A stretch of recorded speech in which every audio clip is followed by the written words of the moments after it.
ರಾಜ್ಯದ ಕೆಲವು ಪ್ರದೇಶಗಳಲ್ಲಿ ಕಳೆದ ಕೆಲವು ದಿನಗಳಿಂದ ಮಳೆ ಬಿರುಸುಗೊಂಡಿದ್ದು ಪ್ರವಾಹದ ಭೀತಿ ಎದುರಾಗಿದೆ. ಇನ್ನು ಕರಾವಳಿ ಭಾಗದಲ್ಲೂ ವರುಣನ ಅಬ್ಬರ ಜೋರಾಗಿಯೇ ಇದೆ.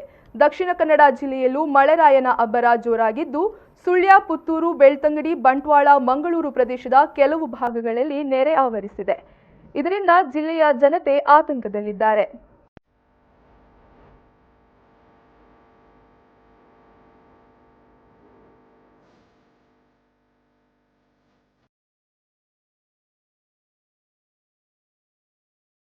ಕಳೆದ ಒಂದು ವಾರದಿಂದ ಮಳೆರಾಯನ ಅಬ್ಬರ ಜೋರಾಗಿಯೇ ಇದೆ.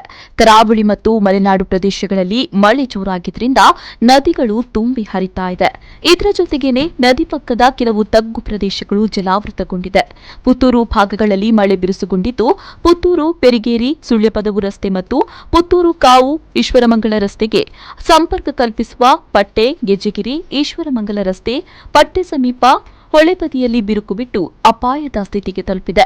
ಇನ್ನು ಪಶ್ಚಿಮ ಘಟ್ಟ ಪ್ರದೇಶಗಳಲ್ಲಿ ಧಾರಾಕಾರ ಮಳೆಯಾಗ್ತಾ ಇರುವ ಹಿನ್ನೆಲೆಯಲ್ಲಿ ನೇತ್ರಾವತಿ ನದಿಯಲ್ಲಿ ನೀರು ಅಪಾಯದ ಮಟ್ಟವನ್ನು ಮೀರಿ ಹರಿತಾ ಇದ್ದು ಬಂಟ್ವಾಳ ತಾಲೂಕಿನ ಹಲವು ಪ್ರದೇಶಗಳು ಜಲಾವೃತಗೊಂಡಿದೆ.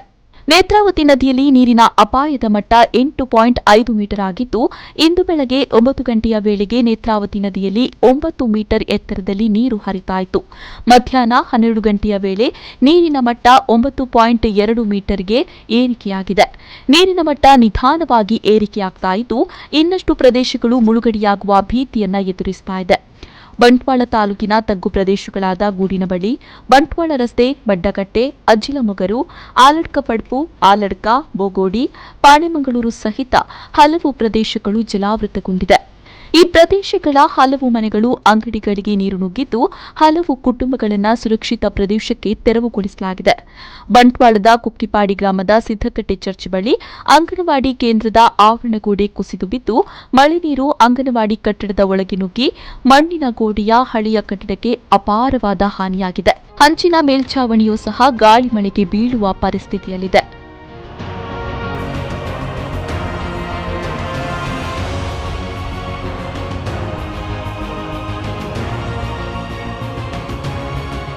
ಇನ್ನು ಬೆಳ್ತಂಗಡಿ ತಾಲೂಕಿನಲ್ಲಿ ಮಳೆಯ ಅಬ್ಬರ ಜೋರಾಗಿದೆ.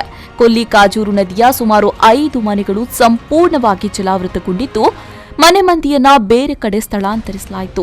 ಬೆಳ್ತಂಗಡಿ ತಾಲೂಕಿನ ಎಲ್ಲಾ ನದಿಗಳು ತುಂಬಿ ಹರಿತಾ ಇದ್ದು ನದಿ ತೀರದ ಜನರು ತುಂಬಾ ಆತಂಕ ಪಡುವಂತಾಗಿದೆ. ಈಗಾಗಲೇ ಮಿತ್ತಬಾಗಿಲು ಗ್ರಾಮದ ದಿಡುಪೆಯಲ್ಲಿ ಗಂಜಿ ಕೇಂದ್ರವನ್ನು ನಿರ್ಮಿಸಲಾಗಿದ್ದು ಸಂತ್ರಸ್ತರನ್ನ ಕರೆತರುವ ಕೆಲಸ ನಡೀತಾ ಇದೆ. ಮಿತ್ತಬಾಗಿಲು ಗ್ರಾಮದ ಪಿಡಿಒ ಮಾತನಾಡಿ, ಮಿತ್ತಬಾಗಿಲು ಗ್ರಾಮದಲ್ಲಿ ಕೆಲವು ಮನೆಗಳಿಗೆ ನೀರು ನುಗ್ಗಿದ್ದು 3 ಮನೆಗಳಿಗೆ ಹಾನಿಯಾಗಿದೆ. ಅವರಿಗೆ ಪರಿಹಾರ ಕೊಡಲಾಗುವುದು ಅಂತ ಹೇಳಿದರು.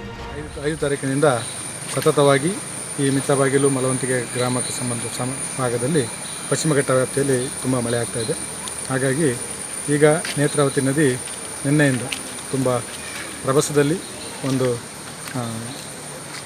ರಭಸವಾಗಿ ಹರಿತಾ ಇದೆ. ಹಾಗೆ ನಮ್ಮ ಕಾಜೂರು ಭಾಗದಲ್ಲಿ ಈ ದಿನ ಬೆಳಗ್ಗೆ ನೀರು 5 ಮನೆಗಳಿಗೆ ಬಂದಿತ್ತು. ಹಾಗೆ ನಮ್ಮ ಪೆರ್ದಾಡಿ ಮತ್ತು ನೆಲ್ಲಿಗುಡ್ಡೆ ಮತ್ತು ಇದರಲ್ಲಿ ಕುರುಬರಗುಡ್ಡೆ ಭಾಗದಲ್ಲಿ ದಿಡುಪೆಯಲ್ಲಿ ಒಟ್ಟು 4 ಮನೆಗಳು ಡ್ಯಾಮೇಜ್ ಆಗಿದೆ. ಅವರನ್ನು ಸೂಕ್ತ ಸ್ಥಳಗಳಿಗೆ ನಾವು ಸ್ಥಳಾಂತರ ಮಾಡಿದ್ದೇವೆ. ಹಾಗೆ ಮಿತ್ತಬಾಗಿಲು ಗ್ರಾಮದ ಮಿತ್ತಬಾಗಿಲು ಹಿರಿಯ ಪ್ರಾಥಮಿಕ ಶಾಲೆಯಲ್ಲಿ ನಾವು ಕಾಳಜಿ ಕೇಂದ್ರವನ್ನು ತೆರೆದಿದ್ದು ಅದರಲ್ಲಿ ನಮ್ಮ ಗಣೇಶನಗರದ 32 ಕುಟುಂಬಗಳು. ಸಂತ್ರಸ್ತರಾದ ಫಾರೂಕ್ ರವರು ಮಾತನಾಡಿ, ರಾತ್ರಿ ಇಡೀ ಸುರಿದ ಮಳೆಯಿಂದಾಗಿ ನಮ್ಮ ಮನೆಗೆ ನೀರು ನುಗ್ಗಿದ್ರಿಂದ ನಮಗೆ ಏನೂ ತೋಚದಂತಾಗಿದೆ ಎಂದರು. ಬೆಳಗಿನ ಜಾವ ಒಂದು 5 ಗಂಟೆಗೆ ಸುಮಾರು 5 ಗಂಟೆಯಿಂದ ಉಕ್ಕಿ ಬರುವ ನೇತ್ರಾವತಿ ನದಿಯಿಂದ ನೀರಿಂದ ಫುಲ್ಲು ಒಂದು 5 ಮನೆಗೆ ನೀರು ನುಗ್ಗಿತ್ತು. ಅದರಿಂದ 1, 2, 3 ಈ ಮನೆಗೆ ಫುಲ್ ನೀರು ಬಂದಿತ್ತು. ಮತ್ತು ಅದಕ್ಕೆ ಮತ್ತು 4, 5 ಮನೆಗೆ ನೀರು ಬಂದಿತ್ತು. ಬೆಳಗಿನ ಜಾವ ನಾನಿದ್ದೆ ಇಲ್ಲಿಗೆ. ಇದು ಮತ್ತು ಇವರನ್ನು ಮನೆಯವರನ್ನೆಲ್ಲ ಅಲ್ಲಿಗೆ ನಾವು ಶಿಫ್ಟ್ ಮಾಡಿದ್ದೇವೆ. ನಾವು ಆ ಮನೆಗೆ ಎಲ್ಲರನ್ನು ಶಿಫ್ಟ್ ಮಾಡಿಕೊಂಡಿದ್ದೇವೆ. ಮತ್ತು ಇವರು ಇಲ್ಲಿ ಫುಲ್ಲು ನೀರು ಬಂದಿತ್ತು. ಮತ್ತು ಈ ಗಿಡ ನಷ್ಟಗಳಿಗೆ ಫುಲ್ಲು ನೀರು ಬಂದು ಫುಲ್ಲಾಗಿತ್ತು, ಹೋಗೋಕ್ಕೇ ಆಗಲಿರಲಿಲ್ಲ. ಮತ್ತು ನಾವು ಸಿಬ್ಬಂದಿಗರಿಗೆಲ್ಲ ಫೋನ್ ಮಾಡಿದ್ವಿ. ಮತ್ತು ಅವರು ಬಂದರು. ತಕ್ಷಣ ಫೋನ್ ಮಾಡಿದಾಗ VS ಅವರು, PDO ಅವರು ಮತ್ತು ಎಲ್ಲರಿಗೆ ಫೋನ್ ಮಾಡಿದಾಗ ಅವರು ಬಂದರು. ಹೇಳಿದೆ ಮತ್ತು ಅವರು ಬರ್ತಾರಂತ ಹೇಳಿದರು. ಮತ್ತು ಇಲ್ಲಿಗೆ ನೀರೆಲ್ಲ ಬಂದಿತ್ತು ಸರ್. ಮತ್ತು ಈ ಮನೆಗೂ ಎಲ್ಲ ಮನೆಗೆ ನೀರು ಬಂದಿದೆ. ನಿಮಗೆ ವ್ಯವಸ್ಥೆ ಏನು ಮಾಡಿದ್ದೀರಾ ಪರಿಹಾರ? ಅದೇ ಈಗ ಹೇಳಿದ್ದಾರೆ ಅವರು, ಏನೋ ನಾವು ಪರಿಹಾರ ಮಾಡ್ತೇವೆ ಅಂತ ಹೇಳಿದ್ದಾರೆ. ಈಗ 5 ಮನೆಯವರು ದಾಖಲಾಗಿದ್ದಾರೆ. ಒಂದು ಇವರು ಮತ್ತು ಈ ಮನೆಯವ್ರದ್ದು ನಾವೇ. ನೆಲ್ಯಾಡಿ ಮಂಗಳೂರು ಬೆಂಗಳೂರು ರಾಷ್ಟ್ರೀಯ ಹೆದ್ದಾರಿ 75ರ ನೀರಕಟ್ಟೆ ಸಮೀಪ ಪಿಕಪ್ ಜೀಪೊಂದು ಚಾಲಕನ ನಿಯಂತ್ರಣ ತಪ್ಪಿ ಪಕ್ಕದ ಹೊಳೆಗೆ ಬಿದ್ದು ಕೊಚ್ಚಿಕೊಂಡು ಹೋಗಿರುವ ಘಟನೆ ಕೂಡ ನಡೆದಿದೆ.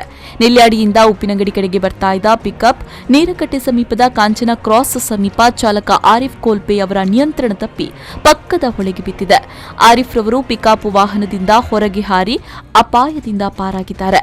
ಸ್ಥಳೀಯರ ಸಹಾಯದಿಂದಾಗಿ ಜೀಪನ್ನ ಹೊಳೆಯಿಂದ ಮೇಲಕ್ಕೆ ತರಲಾಯಿತು. ಒಟ್ಟಿನಲ್ಲಿ ದಕ್ಷಿಣ ಕನ್ನಡ ಜಿಲ್ಲೆಯಲ್ಲಿ ವರುಣನ ಆರ್ಭಟ ಜೋರಾಗಿದ್ದು ಕೆಲ ಪ್ರದೇಶಗಳು ಜಲಾವೃತಗೊಂಡಿದೆ. ಅಪಾರ ಕೃಷಿ ಸೇರಿದಂತೆ ಮನೆಗಳು ಹಾನಿಗೀಡಾಗಿವೆ. ಕೆಲವು ಕಡೆಗಳಲ್ಲಿ ಗುಡ್ಡ ಕುಸಿತದ ಭೀತಿ ಎದುರಾಗಿದೆ. ಎಡಬಿಡದೆ ಸುರಿದ ಆಶ್ಲೇಷ ಮಳೆಯಿಂದಾಗಿ ಈ ಅನಾಹುತ ಸಂಭವಿಸಿದ್ದು ಜಿಲ್ಲೆಯ ಜನತೆ ಆತಂಕದಲ್ಲಿದ್ದಾರೆ.